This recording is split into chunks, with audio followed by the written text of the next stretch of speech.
Alright, we are recording. Continuing the game in Going Medieval. Keys provided by Tinsley PR. I don't have much news to go through. I mean, it doesn't seem like there's been true, I've been having to focus on other things like work this week. But yeah, I didn't have anything to pull out specifically to talk about during the stream. Sorry. Gamescom's coming up. There were some things. Shiro Games and THQ Nordic both made some announcements for what we can expect there. THQ Nordic specifically said they will have 3 games there. 2 of them already known. What were they? Reanimal and the Gothic 1 remake, as I recall. But the 3rd game has not yet been announced. That will be at the THQ Nordic Digital Showcase on August the 1st. So there's that. But yeah, it kind of felt like, and maybe it is because of Gamescom, that, well, there's also a number of games releasing in the next couple of weeks, and that can sometimes suppress the news, because it's like, hey, they're coming out. It's not like, hey, there's new this and new that. It's... So yeah, we'll see what ends up coming, but...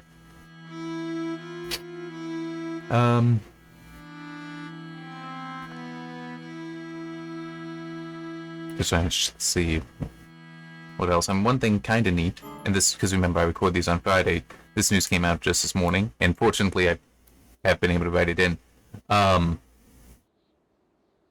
The Neverwinter 2 Enhanced Edition and a Neverwinter 1+2 Enhanced Collection are coming to GOG, with the pre-orders apparently starting today. They release on the 15th, though, so it's like, it's not like it's a great deal of time. But one thing kind of neat, if you already own a copy of Neverwinter 2 on GOG, the Neverwinter 2 Complete Edition, the Enhanced Edition is already 10% off pre-launch. There's an additional 50% off if you own the base game, the original game as well. So that's neat. That's neat. Okay, what is this set to? Well, let's up to high. Let's see how that does.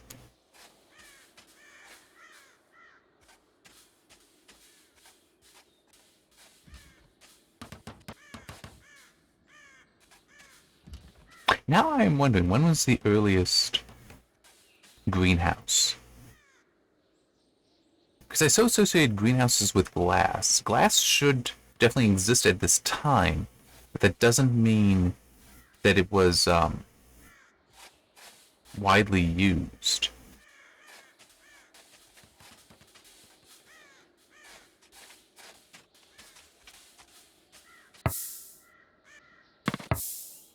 Okay, yeah, they are able to run right through that. I think it's just because of the diagonals, though.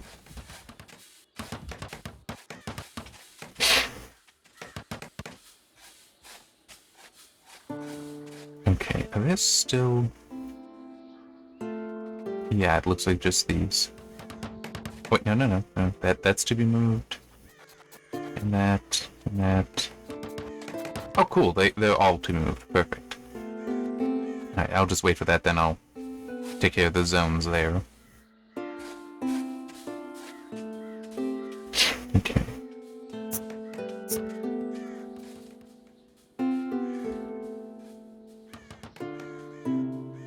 What? Oh man, I think it's because these have to be placed. I can't yet set the things, which is silly and annoying, but is what it is.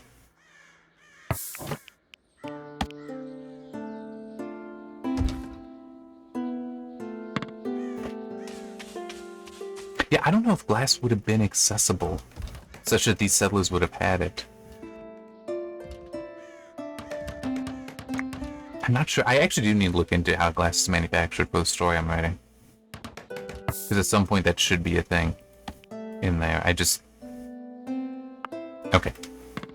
I don't know. Because the whole, like melting sand kind of thing, it's like, well, that'd be quartz glass. There's other kinds of glasses, though. Oh, wait. Well, maybe sand, because there's different kinds of sand as well. I'm not sure. I just need to look into it.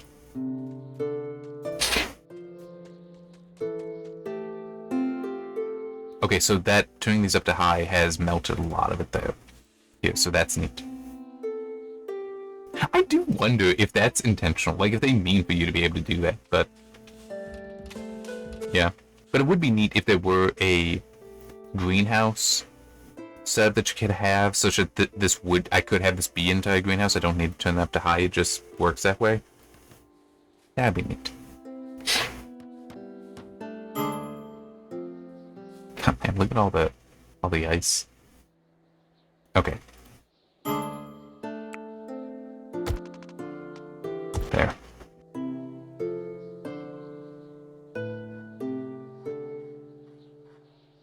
Okay, so that'll just be nice, because now it's a lot of stuff that goes on these. Oh, I didn't even realize. What the heck? These should not be marked as empty, or am I in... Oh, God. Did I intend to do that and just forgot?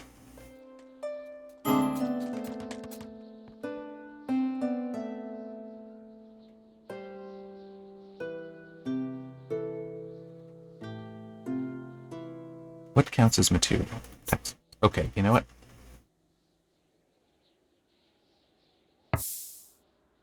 I'm not sure that click went through.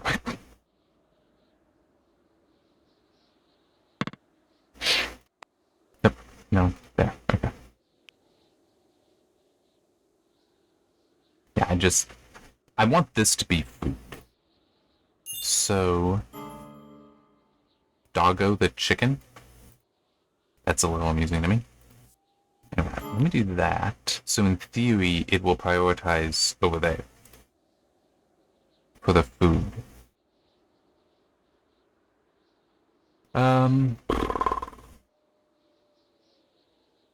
Yeah. I'm not really sure what else I can talk about. One thing that I'm gonna have fun with this weekend. Got a TV series I'm gonna be processing, putting onto the test system. And also some movies, but they're to arrive later today. I enjoy it. I know it's kind of weird, but I do enjoy the work of video processing. Taking the time to tune in, figure out, okay, what are the best settings for this encoder or that encoder. And this is actually kind of interesting because 265 is producing a better image overall, I think, as far as fewer artifacts. But pretty sure everyone is beating on a file size.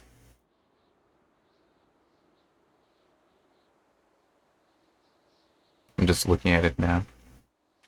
Okay, so D is at 2.7. No, actually I might be able to get 265 to produce a smaller file. And this is why I've got such a process figured out, so I can do this testing more easily.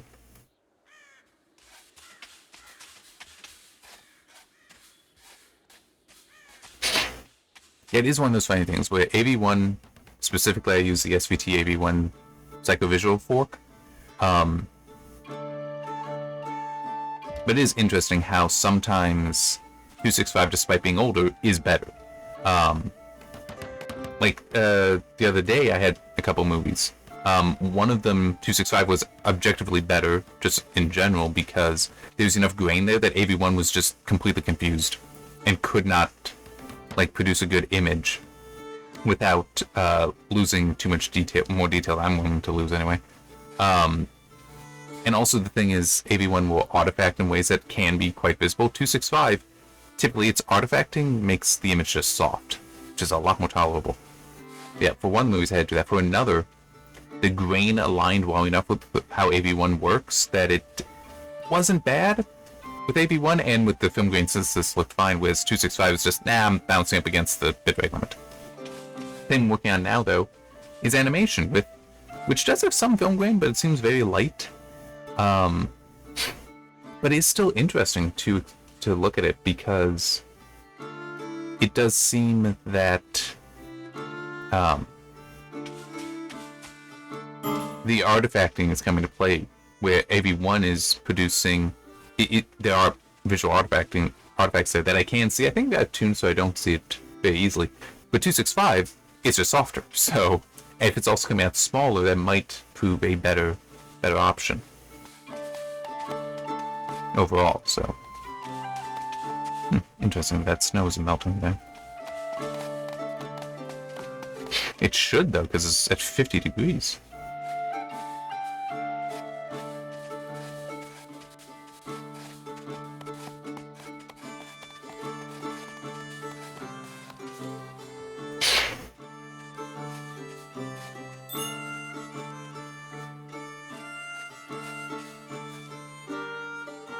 I do actually want to look at this. Okay, so that has gotten cool. Neat. Alright.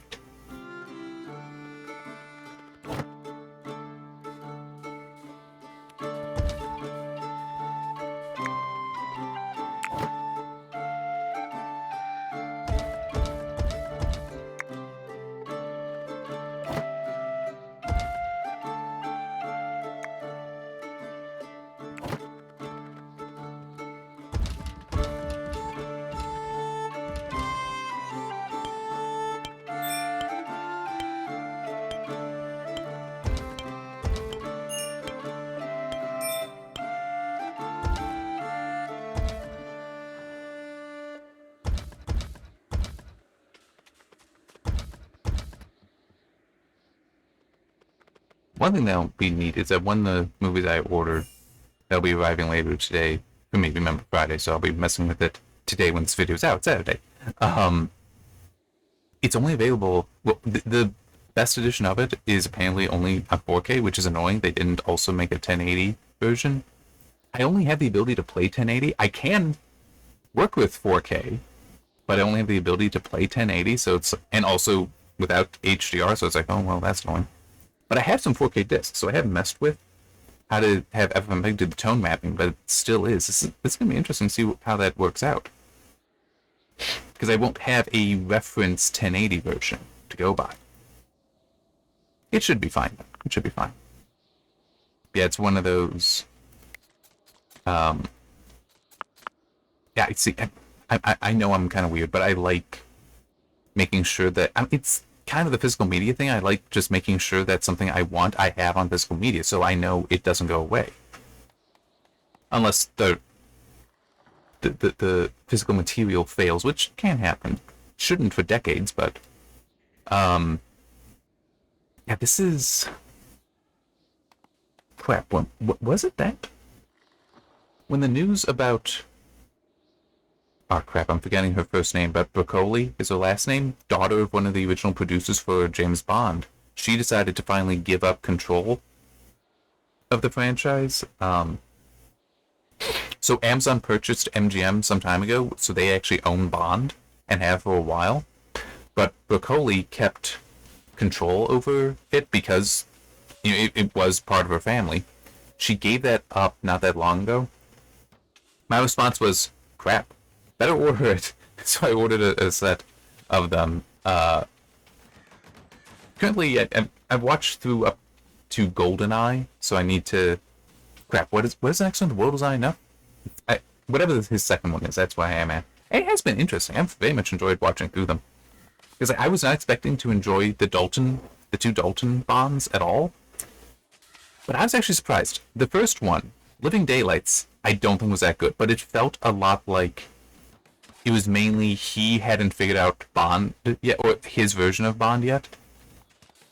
But then seeing License to Kill, it's like, okay, I can still have issues with the story of the movie itself, but I was definitely like Dalton figured out how he wanted to be Bond. They would say, okay, he is feeling good to me now. So I would have liked to have seen more.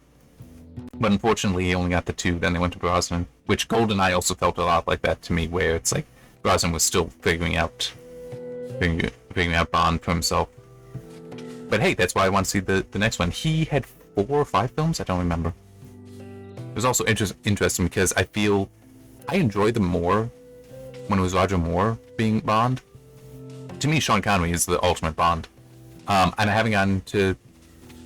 Crap, who's the latest guy? I'm just... His name is just gone. Daniel Craig. Just, yeah, I don't know why his name just vanished from my mind, but I haven't seen any of those yet, and I don't really have high hopes, to be honest. But regardless, more though, I enjoy some of his, but it seems like once they got into the 80s, it just, the humor of it changed and just got more silly.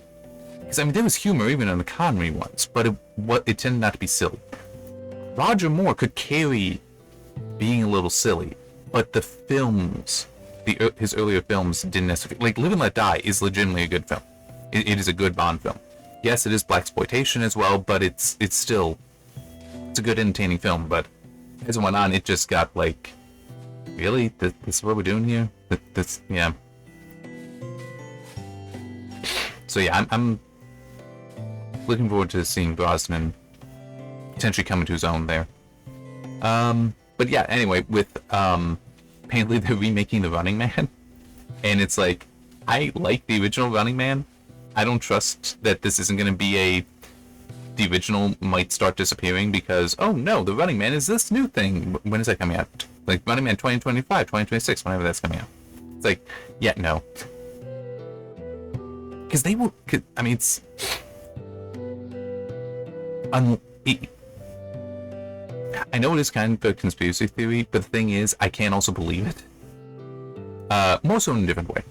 That the conspiracy theory is that Hollywood intentionally remakes certain properties, whether it's film or television, with the same name, so that then when you try looking for it, it's hard to find the original.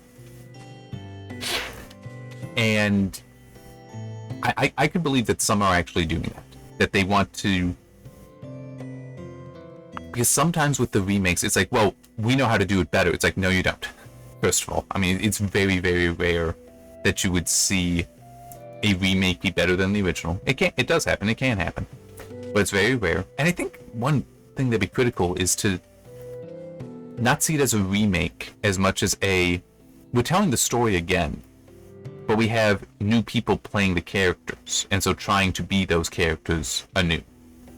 Because it is like one thing to me, when you are adapting a story from one medium to another, you have one of two choices, especially depending, like the MCU is one version of this, where technically, my interpretation, I don't know the comics that well, but one way to potentially interpret how they did that was they kept the characters, not always, but they kept the characters accurate, but they would change the scenarios.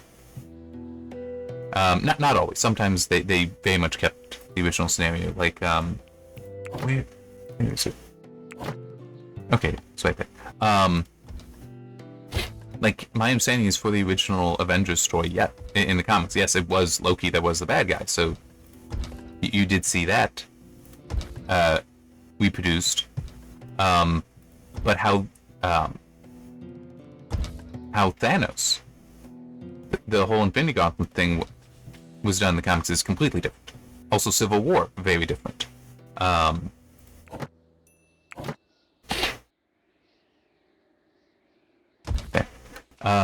So yeah, but still, if you can have interesting characters, which is also something they occasionally struggle with, but if you can have them be interesting and consistent, then just throw them in a new scenario that works. The other option is, if you want to do something, telling original stories, and keep this scenario but new original characters.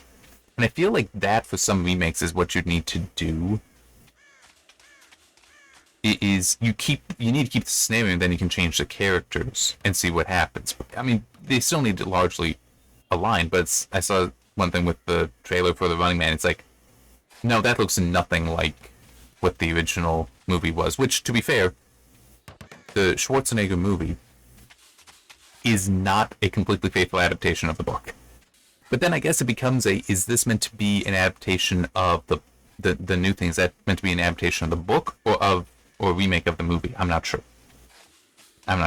But yeah, so the idea of that, going back to the conspiracy theory some people have, it is basically to try to replace culture by just confusing people as to what it is by making something new with the same name.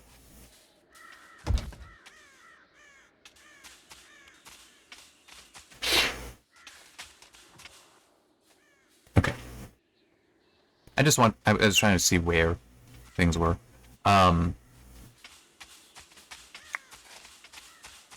Because that is a way that you could risk erasing history, erasing culture.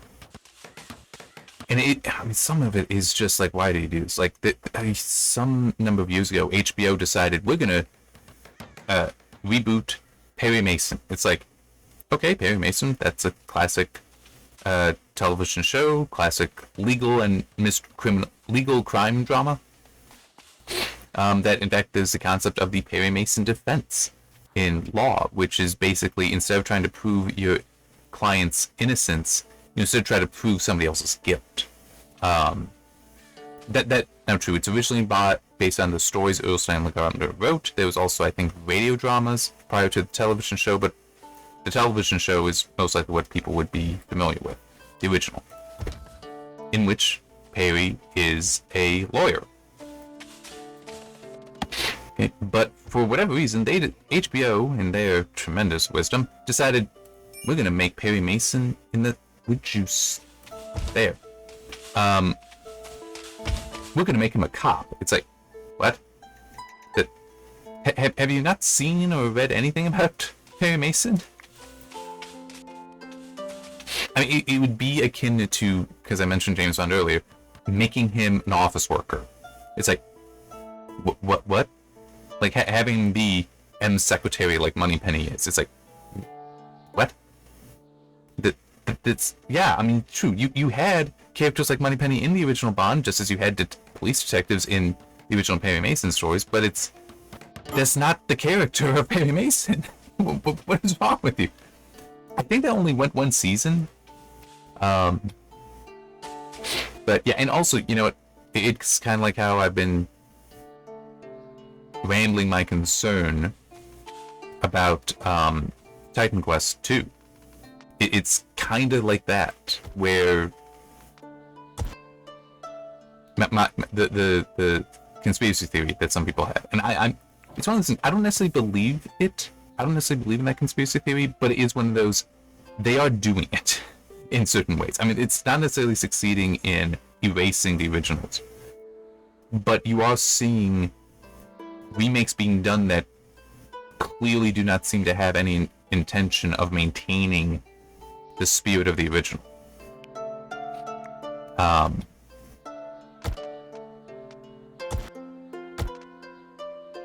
actually just realized that. Hang on.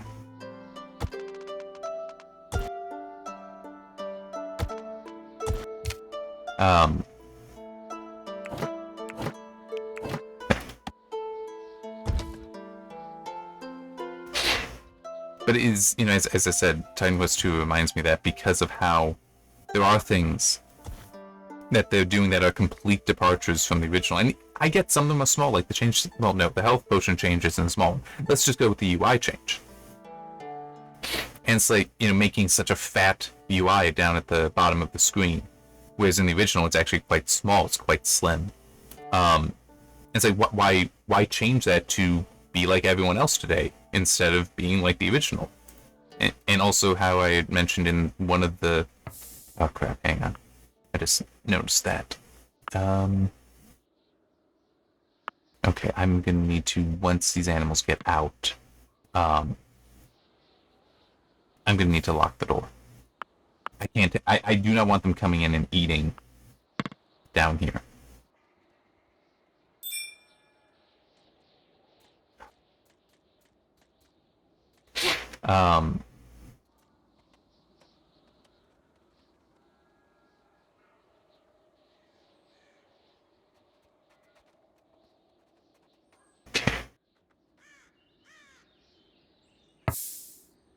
I think they're all gone. It seems like it's only people here. I'm sorry, but, well, hang on, is there anyone else around? Ah, okay, you. There, okay. They really should make it where, even if it is just you change it so it's only the barn door or something, that animals are not allowed through, or just something. It's very frustrating that I have to lock that, so now everyone has to go through here. Every person has to go through.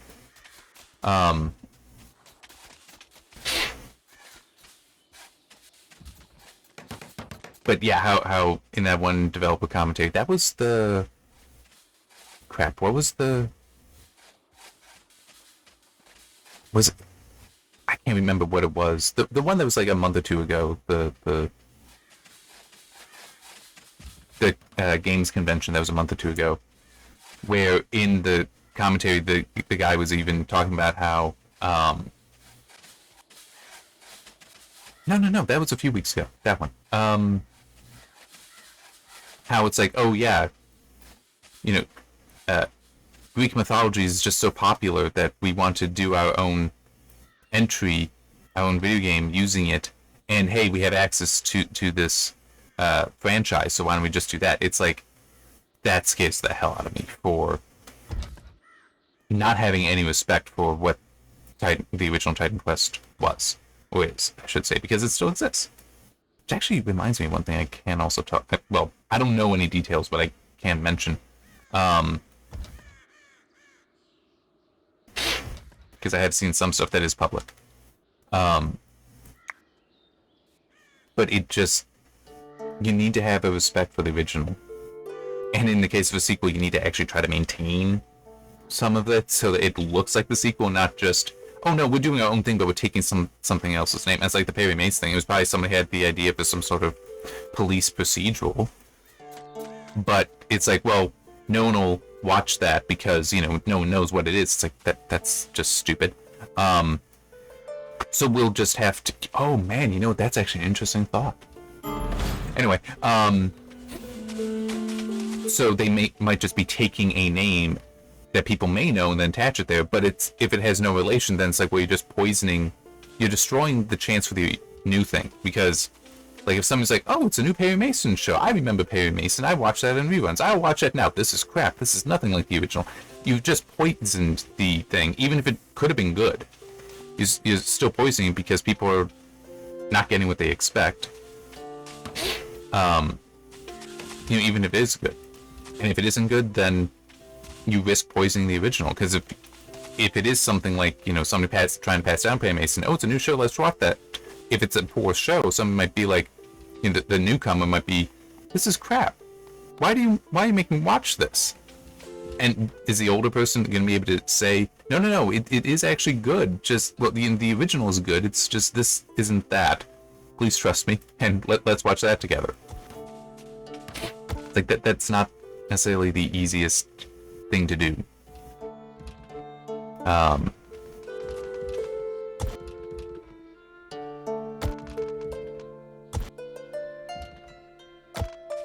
mean, it can be done. It's just not really easy. No. Well, no. I want to cancel that.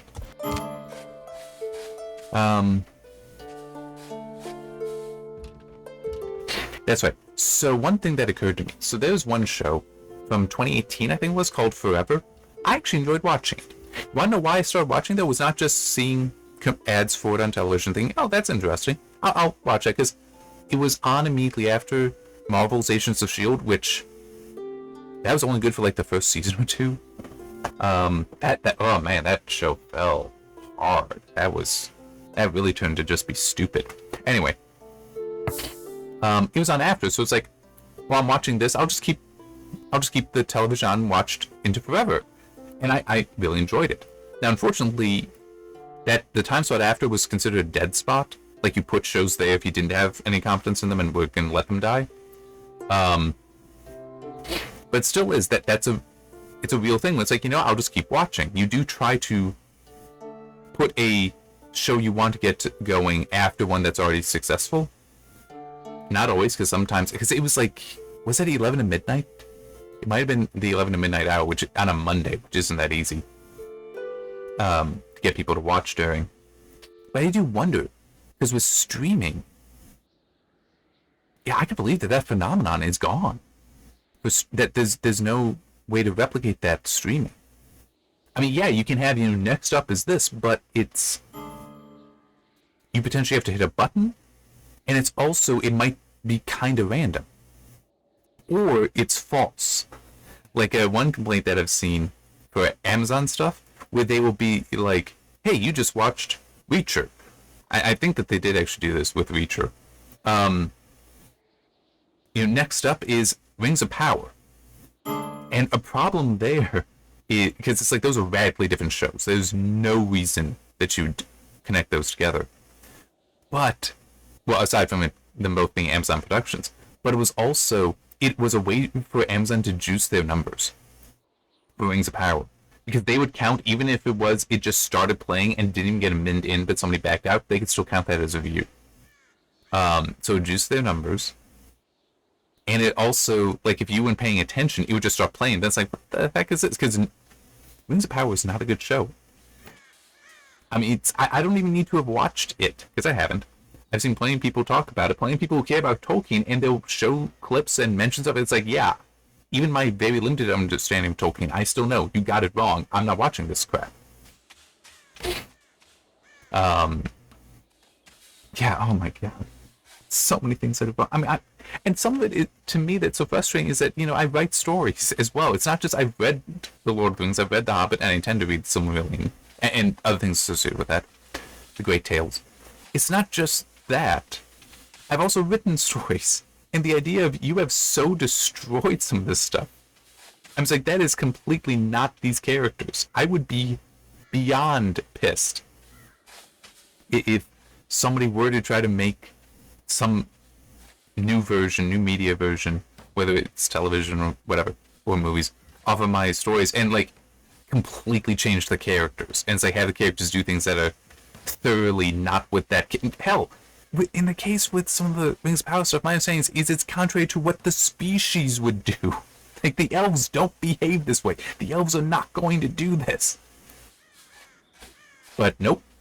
Amazon decided we're going to have them do that. So that's why I do know if I ever, I mean, it'll never happen, but if it were to ever happen somehow, it would be I need full creative control. And I would even be clear. No, you don't understand. When I say full creative control, that's not just saying I can say you're not doing this. I can say, and the person who had the idea, I can fire. Okay, I need them to no longer be associated with the project if they're suggesting some of this crap.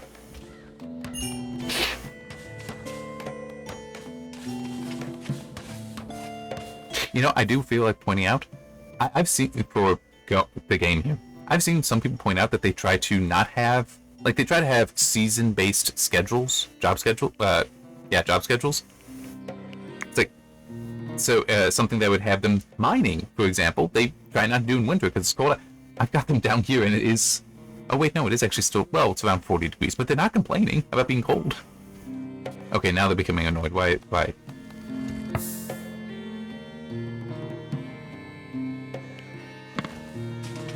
You're not deprived of entertainment or religious activities unless you're going to tell me that you just need to always have that.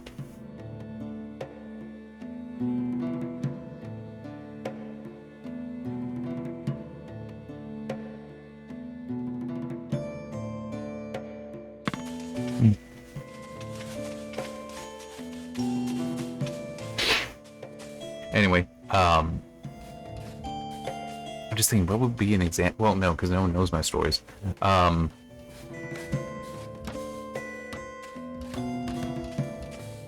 still, I'm just trying to think what would the example be. Yeah, I guess that actually could be one. In one of the books, A Letter from Catherine, main character his name is Roman, and this is something I could see some people being like, oh well, we should do this. Like he should just be differential to certain people. It's like, no, that's not at all his personality yet. And it's just, no, he would never. That's contrary to his personality. He will just solve his own problems. If he needs help from somebody else, yes, he will accept it. But if he doesn't feel he needs help, then he's not even going to ask. And it's not that he's arrogant or something. It's just he can recognize rapidly the nature of a situation, and if it is you cannot help me, like there is no means for you to help, he's probably right. And if you try anyway, he will be upset with you because, like, why are you doing this? It's like, or even you're distracting me from actually trying to solve the problem I found myself in. Please stop. So it's Yeah. So somebody would try to make him more differential. It's like, no, that's not his character. You cannot do that. And I've got other characters that would also be, no, you cannot change them. There would be ways where it's like, you think you can change, no, you can't change them that way.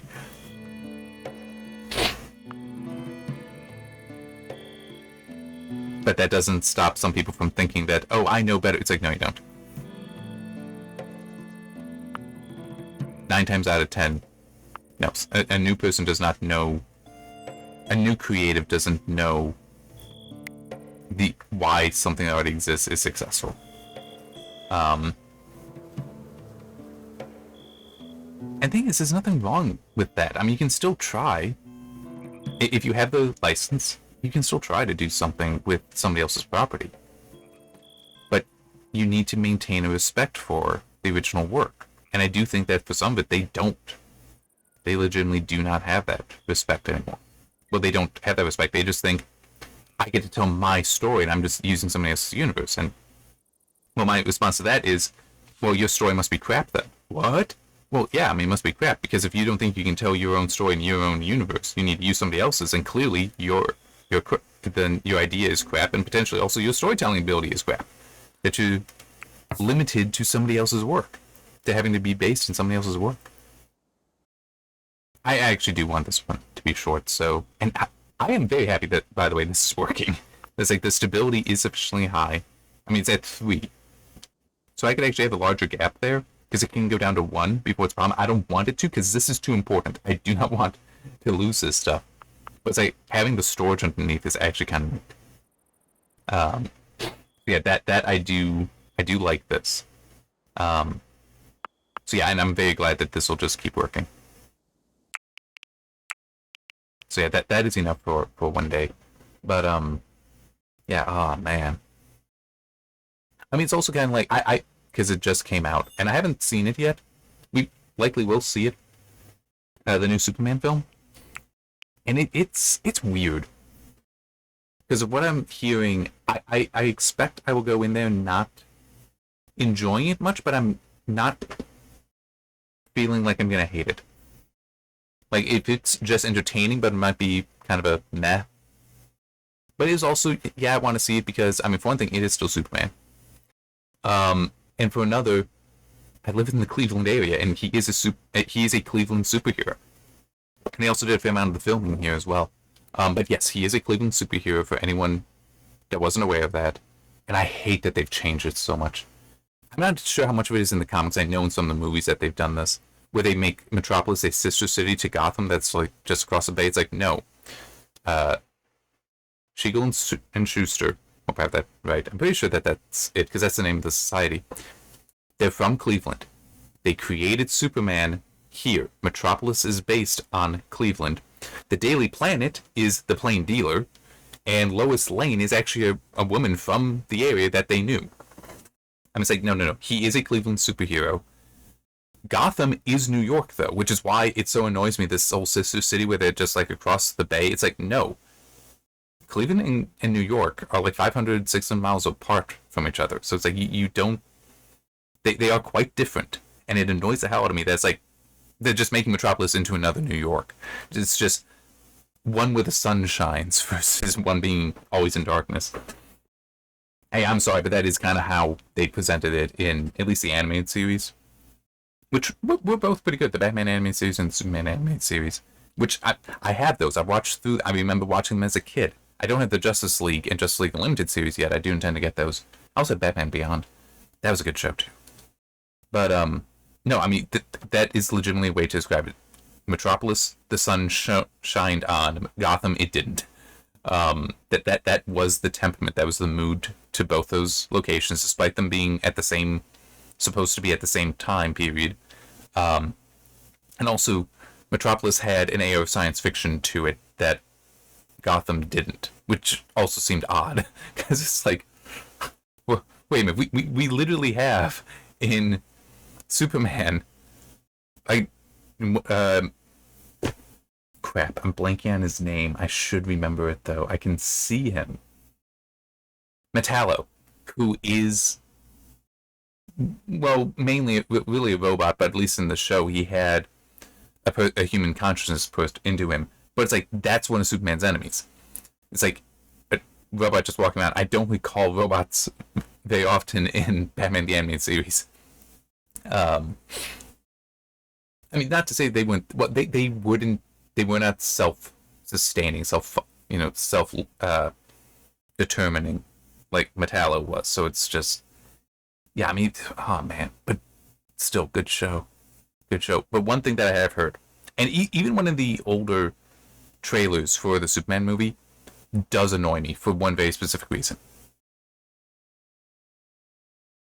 Okay, as a little bit of an aside, I do think John Williams is kind of hyped that he's not as good as people tell you.